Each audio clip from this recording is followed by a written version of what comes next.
Okay, I'm rolling, so when you're ready. She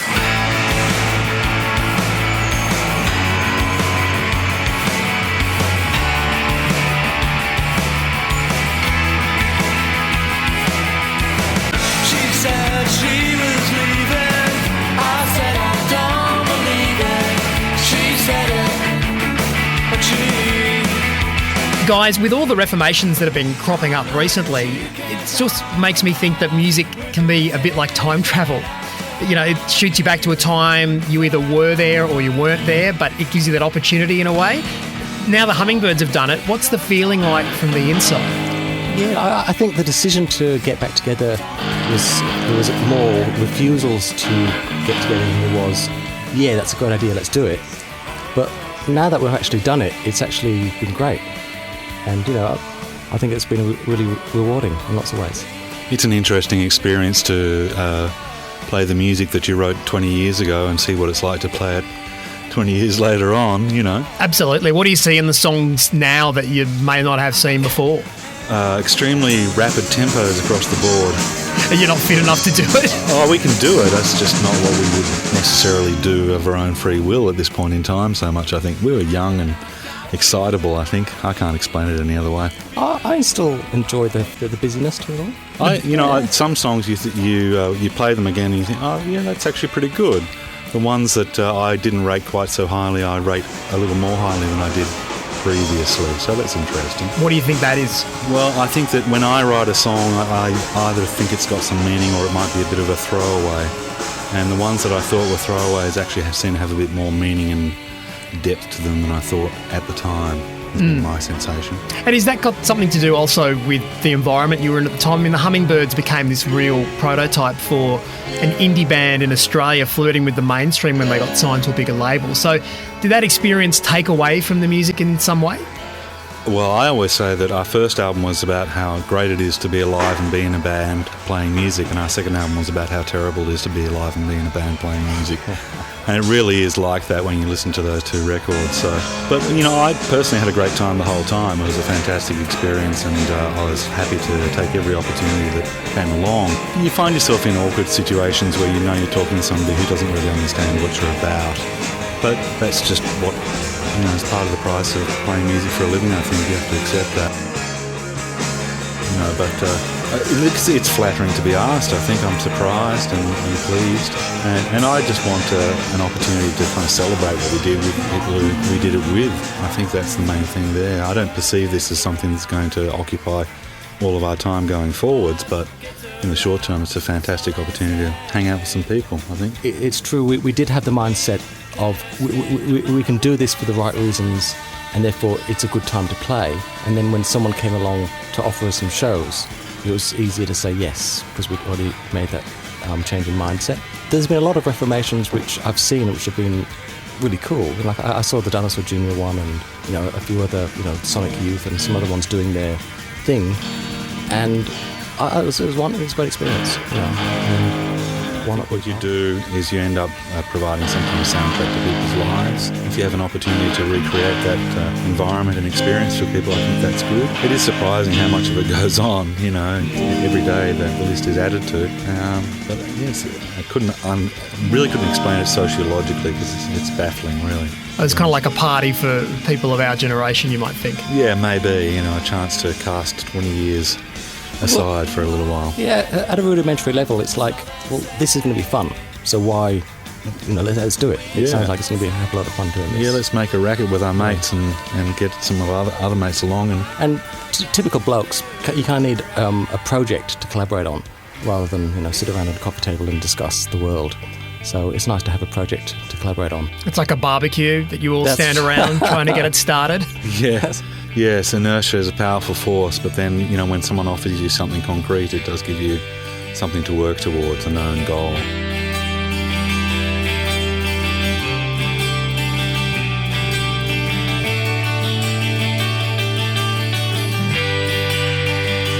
Yeah, I don't see the legacy from outside the band. I see it from within the fishbowl, and for me, it's a very personal legacy. It's like I've got a bunch of songs which still bounce around my head frequently, and it's kind of nice to sort of express that physically rather than just have them bouncing around.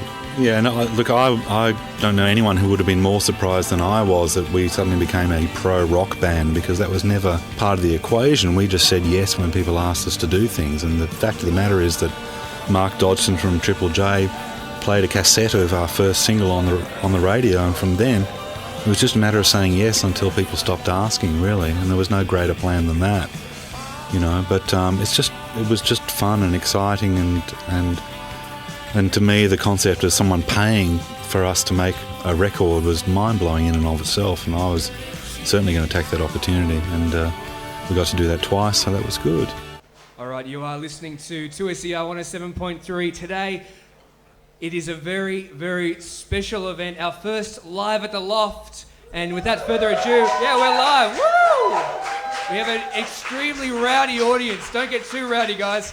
They're here to see the Hummingbirds. Without further ado, make them welcome live on 2SER 107.3, the Hummingbirds. Thank you very much.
Thank you very much.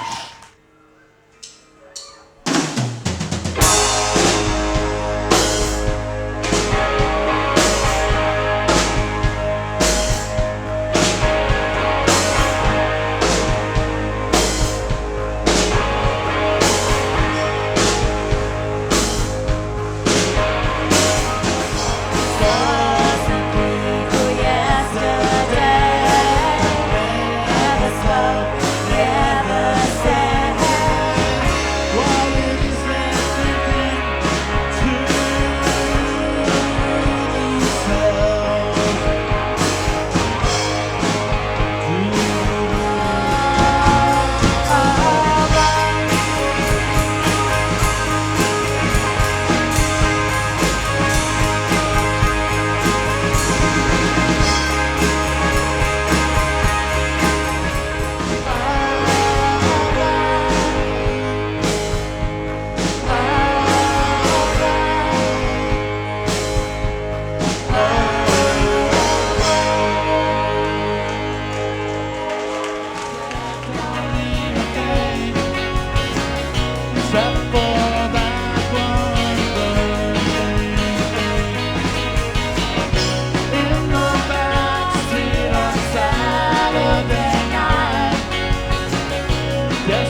Loft. Give it up again for the Hummingbirds.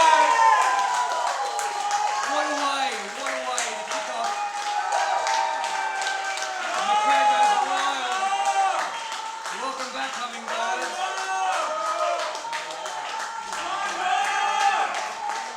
I think they want one more. Do you want one more? Can we do one more?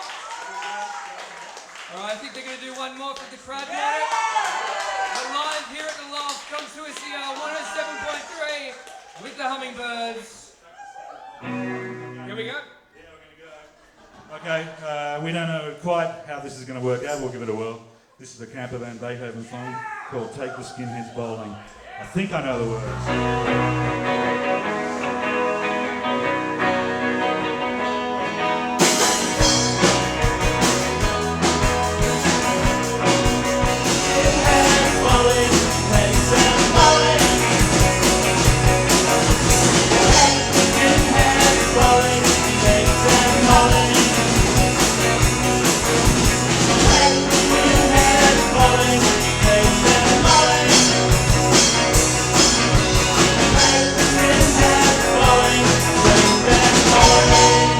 Thank you. Good night. We're the Hummingbirds and we love you all. Thank you very much for the Hummingbirds. A special encore performance for us. Give it up one more time for the Hummingbirds.